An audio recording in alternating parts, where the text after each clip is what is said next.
Assalamu alaikum aziz qarindoshlar. Bugun 2021 yılı 1 ayning 29 kuni men oldingi qatimki videoda buningdan keyin arab tilida chiqarilgan videolarni to'xtataman deb shuna degandim. Bugun unda qilamadim. Sizlarning ko'ngillardek meniki nurg'un ko'rmanlarim va yaqin do'stlarim buni to'xtatmagan bo'lsangiz biz arabisi saqlab turib ko'ratdik deb shuna dedi. Men boshqalarniki iltimosiga asosida yo'q deyamayman, zaten mijoz shundoq. Ashta bu boshqa qani yana bir tirishib qilib boqay deb o'yladim, hozir shuna qildim. Ba'zi haftalar chiqmasligi mumkin. Agar cho'ngina xabar bo'lmay qolib qolsa, unda vaqtlarda men Facebook'ga bir uchur chiqarib qo'yaman. Ma'lumotda video yo'q deb. Bo'lmasa bir qism qarindoshlar to'la izlab ovorib ketadi ekan. Shuni xabardor bo'lib qolinglar. Faqat cho'ng xabarlar bo'lib qolsa, sizlarga yetkazadigan men chiqib so'zlab turman.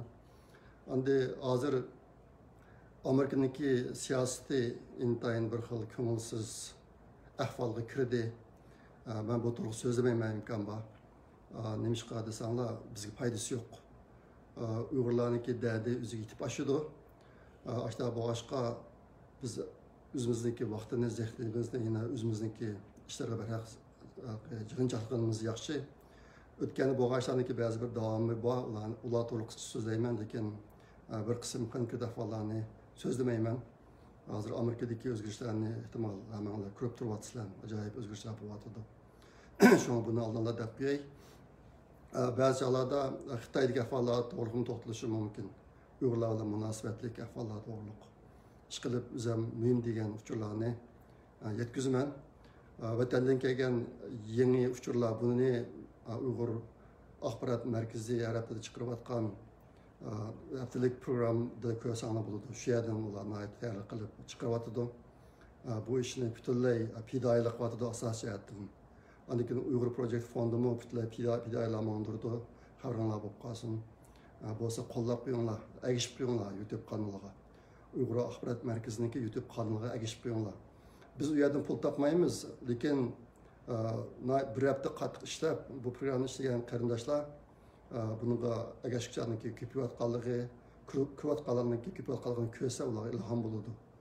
Bo'lmasa ularniki amgiki bekor ketadi degan gap. Buni bir eskartib qo'yay. Ma'lumotdagi eng chong xabar Uyg'urlar bilan munosabatlik. Biden hukumati BDT'ga tanlagan kandidat xanım o'tganki Trump'niki mana Xitoyning Uyg'urlarga qaratgan zulmini irqiy qirg'inchilik va insoniyatga qarshi jinoyat deb ashtaxtab hukm chiqarganligi haqida gap qilib, biz buniki Amerikaniki rasmiyatlarga uyg'unmi emasmi buni qaytadan tekshiramiz degan bir narsani o'tirib qo'ydi. Bu xonimni hozircha BDT'ga Amerikaniki vakili qilib tanlabdi, kandidatkan tahi Amerikaniki kongressidan rasmiy tasdiqni o'tmadi mening bilishimcha. Mushnaq dedi. Buni anlagan bir qism qarindoshlarniki ko'ngli yerim bo'lib qolgan bo'lishi mumkin. Bu ishniki natijasi chiqmadi. Yana bir odam mana bu BDT'ga ambassador bo'lgan xonimning ismi Linda Thomas Greenfield ekan. Ondan keyin Amerikaniki yangi hukumatida tashqi ishlar ministrligiga tayinlangan Antony Blinken degan kishi bor. Bu kishi kongressni yutib oldi, kongress tasdiqlab oldi bu kishini. Amerikaniki yangi tashqi ishlar ministri. Bu odam Pompeo'niki ashu bahsini qabul qilman dedi. Madem qabul qilman dedi, o xonim bundan keyin Amerika hukumati bu ishlar rasmiyatga uyg'un emasmi tekshirmoqchi degan gapni o'tirib qo'ydi. Shu bu ishning oxiri chiqmadi dedi. Shunga hozircha ko'ngil yerim bo'lib ketishning hojati yo'q. Amerikadagi bir qism qarindoshlar bu ishniki o'zgarib qolmasligi uchun ba'zi ishlarni ep berish haqida paralashyotir hozir. Hozirgi yangi hukumatni, mana shu oldingi hukumatniki qarorini aynan qabul qilishga chaqirib bir ishlarni qilmoqchi bo'lyapti. Xudoyim bo'lsa, u tirishchiliklarniki natijasi bo'ladi deb o'ylayman. Endi meniki bilishimcha oldingi hukumat bu ishni qilgan chog'da Şu Amerika'daki rasmiyetler bo'yicha qilgan deb tushundim men. Men izinib baktım bu vaqtda. O'tgan yil 12 27 kuni kongressdan qaror olib, Pompeo'ga 90 kun vaqt berib ekan. Mush Xitoyniki Uyg'urlarga qaratgan zulmini tekshirib, bu zodi irqiy qirg'inchilikqa yetmayapmamdi bu yoqda bir yakun chiqargin deb topshirdi ekan. Amaliyotda Pompeo bu gapni o'tgan yilniki 11-oylarda deyman. Biz hozir Xitoyniki shu Uyg'urlarga qaratgan zulmini tekshirib, bu irqiy qirg'inchilik emasmi? Şu bir baha çıkışında üstüde iş yapıyoruz diyen 12-27 günden burullamken. Şu an bula teşhis yapıp, deklart yazıp, şu deklartka asasen çıkan karar da düşündüm ben. Bu kararın ahir kıtım tasdiklanan vaxtıda kongresindeki bazı müstahşilerin kıldığın komiteti var bulanıki. Şu komitetinde ötkenden ki Pompeo ilan kıldı bu işini.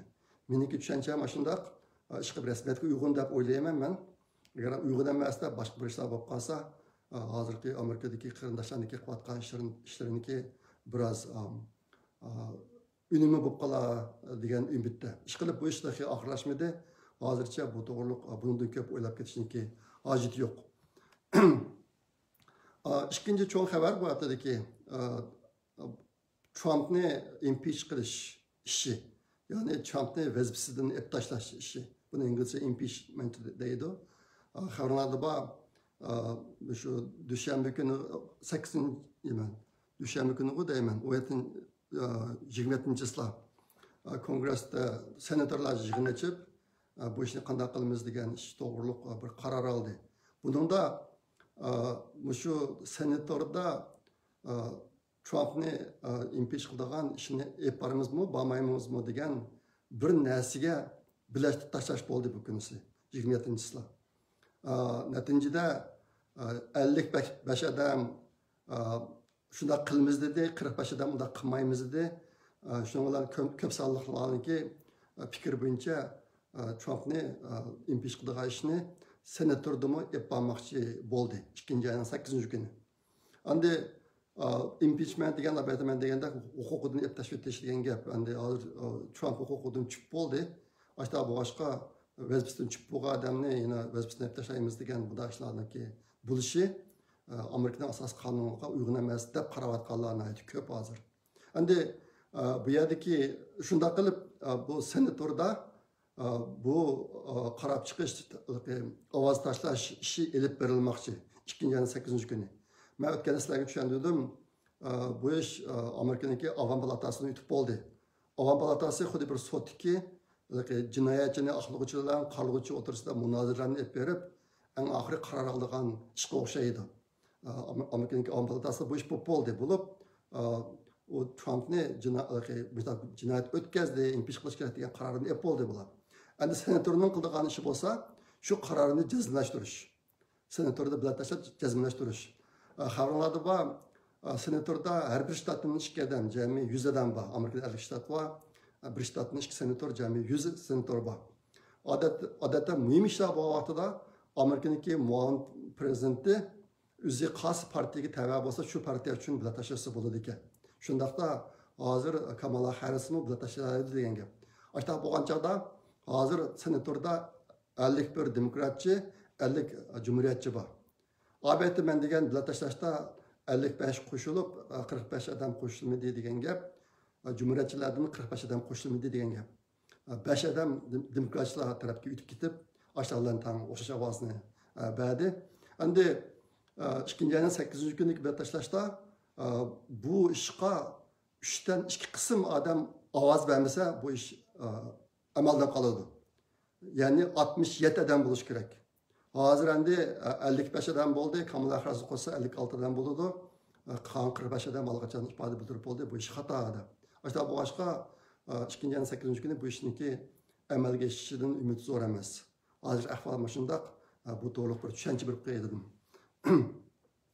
Andan keyin 3-chi cho'ng xabar Trump Floridada Office of the Former President degan bir ishxona ochdi. Sobiq prezident ishxonasi degan bir ishxona ochdi. Buniki bu bir cho'ng xabar bo'ldi Amerikada. Ana nima ish qilsanglar hozir Trump nurg'un narsalarda cheklanib ketdi. Medialar cheklandi. Twitter, YouTube, Instagram, Facebook hammasi cheklanib ketdi. Bu kishiniki o'zining ovozini chiqarish boshqa so'rovlari qolmaydi hech qanday. Ashta bu boshqa anday Amerika xalqiga bir rasmiy o'ziga vakil qiladigan rasmiy uchurni yetkazman desa, buning uchun bir sup lozim bo'ldi hozir.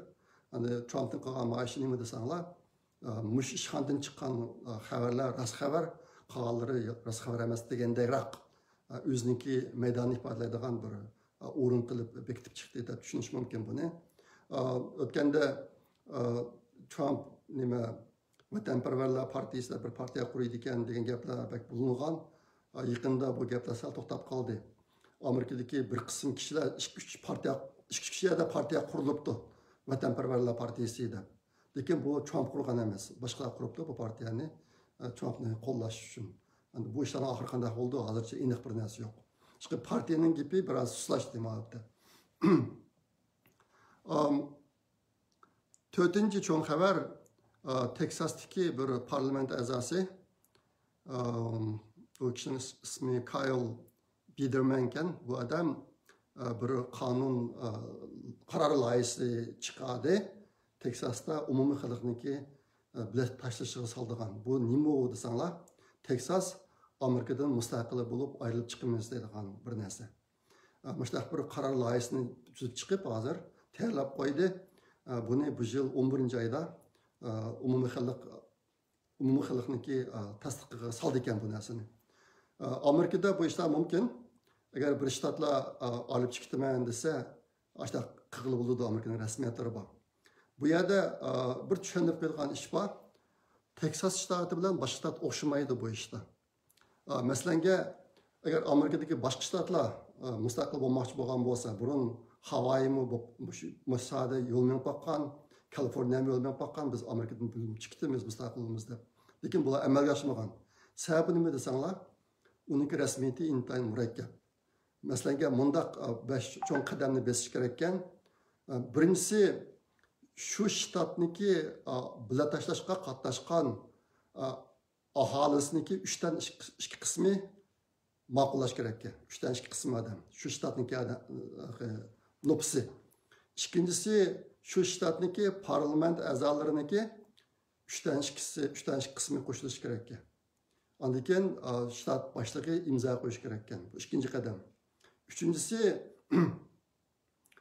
Amerikadagi Kongress a'zolari tasdiqlash kerak ekan. Kongress degan vaqtida Avam palatasi bilan Kengash palatasi har ikkisiniki a'zolariniki 3dan 2 qismi tasdiqlash kerak ekan buni. Üçüncü qadam. To'rtinchisi prezident imzo qo'yish kerak ekan. Beshinchisi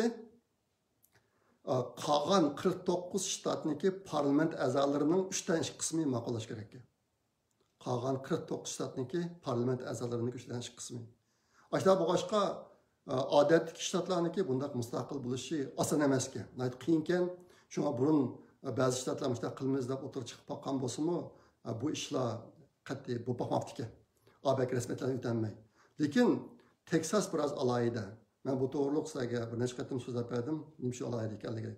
Moishda Texasniki yamir alohidligi Texas 1845-yili Amerikaniki bir shtati bo'lgan vaqtida u chaqda Amerika texi rasmiy davlat emas.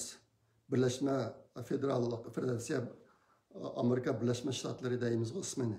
Bu chaqda texi Birlashma Shtatlari degan bu davlat qurilgan emas Amerikada. Bu chaqda Texas bir republik tuzumidagi davlat ekan, mustaqil davlat. Shunga amaliyotda bu Texas Amerikaniki bir qismi bo'lib qolgan vaqtida Amerika Texasga qo'shilgandek ish bo'ldi ekan. Ashta bo'lganlik uchun hozir Texasniki poytaxti binosiniki oldida bir taxtayda xat bor ekan. Bu xatda nima deb desanglar 1845-yili Amerika Texas Cumhuriyetiga qo'shildi deb yozilgan ekan. Texas Amerika qo'shildi emas, Amerika Texasga qo'shildi deb. Shunga Texasniki bu jihatdagi salohiyati alaydirakka. Shunga bular AB'ki 5 qadam bosqichlarni bosmasimi mustaqil bo'lar ekan. Shunga bu ishlar endi oxiri qanday bo'ldi biz bilmaymiz. Meniki bu ishni bilgan tilg'ishimdagi sabab asosligi masalaga hozir sal cho'nroq xabar bo'lib qolgan narsalarniki nima xabar ekanligini biraz tushuntirib qo'yay deb deyapman bu gapni. Shunga bu ishning eng oxirgi natijasi qanday chiqadi biz bilmaymiz. Buni kuzatib boqmasak olmaydi. Endi Xitoy to'g'riliq hozir to'xtalay. 1-oyning 22 kuni Beijingda Xitoy Kompartiya hokimiyatining bir yuqori darajalik kadrlarining bir yig'ini bo'libdi.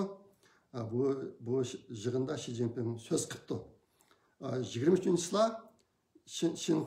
Xinhua agentligi bir cho'ng sahifalik maqolalar qildi. Mish to'g'riliq.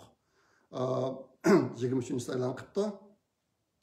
Bu 22-yildagi bu maqolada deyilishicha 22-yildagi yig'inda Xi Jinping bunda 3 iqtidorni yetildirish degan narsani tilga oldi.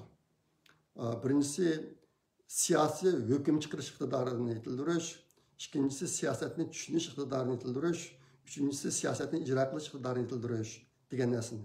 Amaliyotda bu qatimki yig'inda bu Xi Jinpingning tunji qatimliq degan gapi bo'lmasdan bir oyning ichida, oldingi bir oyning ichida Xi Jinping bu 3 iqtidorni yetildirish degan gapni 3 qatim tilga qo'yibdi hozir o'xshamagan so'rovlarda. Endi bu yerda bir bunday ahvol bor. Odatda siz birinin boshlig'i bo'lib, sizniki siz boshqa bo'lgan shu o'rinning ichida siz andish qiladigan nurg'un cho'ng besimlar bo'lib qolsa, siz shu besimlarni bakroq o'ylab, qolgan ishlar haqida ancha to'xtalmaysiz. Bo'libmi Trump shu huquqdan tushib ketkichilik Amerikaning Xitoyga bo'lgan besimi intayin cho'ng bo'ldi. Cho'ng bo'lib keldi. Xitoy nafas olmay qolib qolgan. Hozir endi bular nihoyatda xushal, yangi o'zgarishga xushal bo'lib, hozir endi butun diqqatini xalqaro emas, bular ichki jihatga qartishga boshlab, ma ishlar o'tirish qilyotdi. Endi bu yerdagi bu iqtidor nima desa, mening siyosatim to'g'ri hukm chiqarish iqtidorini yetildiringlar. Mening siyosatimni tushunish iqtidorini yetildiringlar. Mening siyosatimni ijro qilish iqtidorini yetildiringlar deyotgan gap.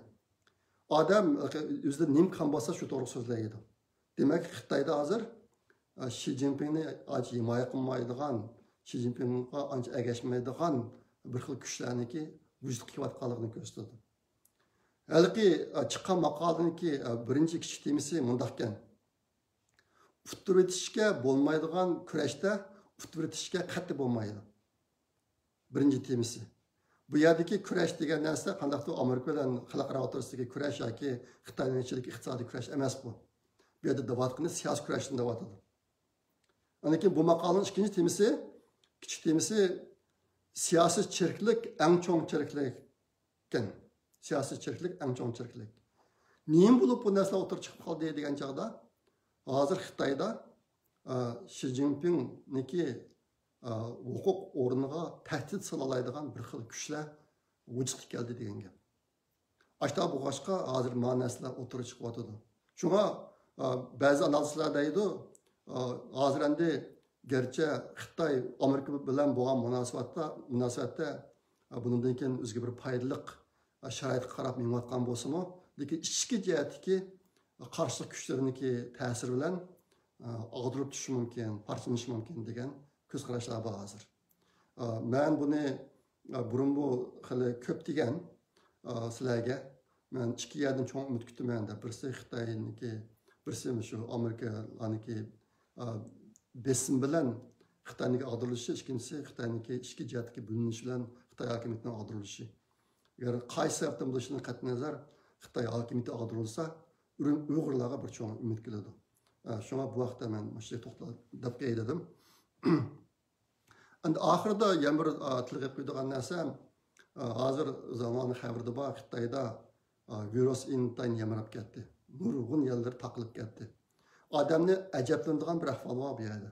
U nima desanglar, hozir Amerikada vaksinada emlash ishini oldi bilan 65 yoshdan yuqorilardan boshladi hozir.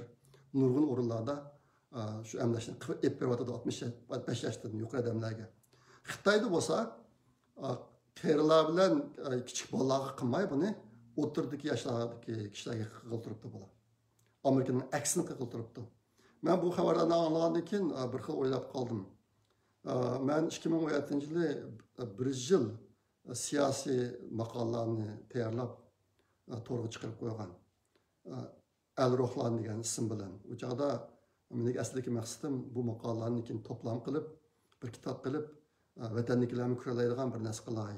Shu vaqtdagi vaziyatni tushunishga foydasi bo'lsin deb, shu xalqarodagi donliq kishilarning leksiyalari, ilmiy maqolalari, shularni uyg'urchalashtirib, o'sha maqola yozgan. Shu maqoladagi ichidagi bir maqola 2017 yili 1-oyning 1-kuni yozilgan, chiqarib ekanman bu maqolani. Xitoy Osiyodagi hukmron kuch bo'lolmaydi degan temasi shundoq. Bu maqola meniki 8-to'r kitobimda bor. Dunyo cho'ng kemisidagi Jungo va Uyg'urlar degan kitobda. Buningda men shu ikki donliq tadqiqotchilarniki Avstraliyadagi bir donliq olim maktabda so'zlagan nutqi asosida tayyorlagan bu kitobni. Shu maqoladagi ikkinchi temasi Xitoy boy bo'lishdan burun qerib ketadi degan tema. Bu qanday narsa desanglar, 2017-yilgi gap. 2017-yili Xitoyda 120 million yashangan nüfus bor bo'lib, 2035-yilga borganda bu son 320 millionga ko'payadi. 2035-yilga bo'lgan chaqda. Umumiy nüfus soni bo'lsa 2017-yilga qaraganda aran 100 million odam ko'payadi. İşleydiğen umum nüfus aran 100 milyon adam köpüydü, lekin qeyrilarniki sani 320 milyon adam köpüydü. Aştaq boğaşqa 2035-yilga borganda her bir 15 yaşdan 50 yaşgacha bo'lgan emgekçilerge 51 yaşdan 64 yaşgacha bo'lgan qeyrigan emgekçiden 1,5 adam to'g'ri keladi. Yani yaş emekçiler qaraganda qeyri emekçiler bir yermas ko'p degan gap. Aştaq boğaşqa mushning asosan Xitoy boy bo'lishdan burun qeyri ketadi degan yakun chiqqan bo'la. Hozir shu o'tgan yil shunday ayda Wuhan pechatlanib virusning ishlari boshlanganda yoki Xitoyda intan ko'p odamlar o'ldi. Bular butun bu sonni yushirib ketadi. Hozir ham deyman emlashning ishida va Xitoyning butun tutulgan yo'liga sapsasa odam. Ben şahsen bir ideyaya kaldım. Bular qeyrilarni o'ltirib tugutish yo'lini tutqanda qiladi menga nisbatan. Nima degan chog'da Xitoydagi qeyrilik masalasi intayin og'ir masala. Shu masalani uzilamkin, aslida mana shu virus chiqmagan bo'lsa-mu, shu masalaga uzilamkin Xitoyda hali og'ir darajada bayram qo'yta oladi. Lekin bular hozir shu virus Xitoy virusidan foydalanib qeyrilarning masalasini hal qilayotgandek tuyg'u berdi menga. Bunu sizlarga o'ynish qilam yozib qo'ydim, hozir deb qo'ydim. Bundan keyingi xabarlarga diqqat qilsanglar, mushu sohada qanday ishlarni yapayotganligini biroz tushunasizlar.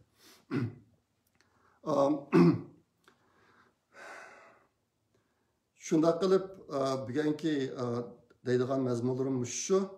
Albatta men degandek, Uyg'ur axborot markaziniki ishlarini qo'llab qo'ysanglar, ikki jihatdan birisi hozir meniki Twitterim xalqaroga Sharq Turkiston haqidagi eng uchurlarni tarqatadigan bir narsaga aylandi.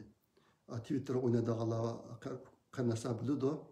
Men har kunisi yangi mazmun chiqaryapman. Menga agashganlar hozir 10 mingdan oshdi. Men Twitterga kone emas. Men 2019-yili 8-oyda ochgan hisobimni. Hozir 10 mingdan oshdi. Menga shu yerda uchurlarni ko'rib ayrim aloqa qilayotgan muxbirlar ko'p. Ularni men yo'lida shularni ta'minlab yoki boshqalarga tunishtirib ashta qilyapman. Shunga birisi vatan haqida egallagan uchurlar bo'lib qolsa, menga yetkazib berishni unutmagan bo'lsanglar. Meniki bir necha qadriq inlarim bor chet elda. Bular to'xtamay bu yerda chiqarilgan videolarni tepib, menga avatib beradi. Men uningga inglizcha tushuntirish yozib Twitterga chiqaryapman. Har kuni qilyapman bu ishni. Meniki har kunisi necha soat vaqtini chiqarib qilyapman. Ondan keyin bu yerlik narsani ko'rgandan keyin muxbirlar aloqalashayotdi. Muxbirlarni men yo'lida ularga yordam qilib qo'yaman. Shunga sizlar yordam qilsanglar, andan boshqa Uyg'ur axborot markaziniki haftalik programmasini ko'rib qo'ysanglar, taqdim qo'ysanglar, andan keyin Uyg'ur axborot markaziniki ingliz torbeti bor. Buni biz har haftada yangilaymiz. Har haftada chiqqan, xalqaro chiqqan, muhim matbuotlarga chiqqan xabar dokladlarni to'plab shu yerga yangilab ketyapmiz. Andan keyin vatandan kelgan yangi uchurlarni İngilizce'ye tercüme kılıp, onu mu uturlu çıkarttığımız yaşayga. Şuna bu manbalardan amallarniki ünümlük paydalanışını ümit kılıman. Bunu demse bir bu şunca sözler, kiler katım kürüşecek aman bulunla. Hayır hoş Allah'a emanet.